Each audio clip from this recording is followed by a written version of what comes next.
محمد عبد المنعم بيشير صورته بتيشيرت النادي الاهلي من على الاكونت بتاعه من على انستجرام. ده مش بس كده، ده كمان بيشيل انه لاعب في النادي الاهلي وبيكتب رياضي. بص يا برنس، قبل ما نبدأ في اي حاجة ليها علاقة بالموضوع ده صلي كده على حبيبك النبي، وما تنساش تشير الفيديو ده في كل السوشيال ميديا على قد ما تقدر. بص يا جماعة، اللي انا قلته لك ده حصل. محمد عبد المنعم بيشيل صورته بتيشيرت النادي الاهلي وبيحط صورته بمنتخب مصر. ما حط صورته يعني بتيشيرت نادي الزمالك يا جماعة. هو في ايه بس؟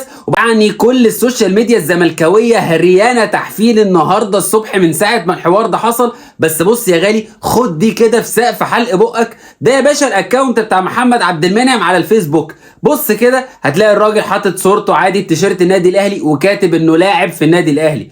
ايه يا عم مكبر الموضوع ليه يا برنس؟ ليه عامل بوليكه يا باشا؟ محمد عبد المنعم اهلاوي حتى النخاع، وابا عن جده محمد عبد المنعم يا باشا. بص، بالنسبه له النادي الاهلي هو اولا واخيرا.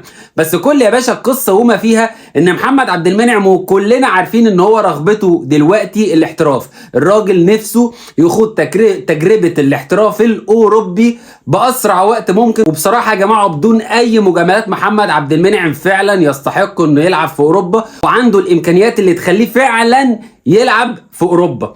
دلوقتي الحوار بين محمد عبد المنعم والنادي الاهلي علشان التجديد. فمحمد عبد المنعم بصراحه قال ان هو ما عندهوش اي مانع في التجديد للنادي الاهلي، ولكن عايز يحط شرط، وهو لو جاله عقد احتراف النادي الاهلي يسيبه. النادي الاهلي ما عندهوش اي مشكله، بس عايز يعدل تعديله قد كده. وهي ايه؟ وهي ان الاهلي يسيبه في حاله واحده بس، لو جاله عقد احتراف اوروبي. ده ليه؟ لان النادي الاهلي شايف ان محمد عبد المنعم ما يستحقش غير انه يلعب في اوروبا. يعني لو جاله عرض من الخليج او من اي حد تاني، لا، ده لا يليق تماما بمحمد عبد المنعم.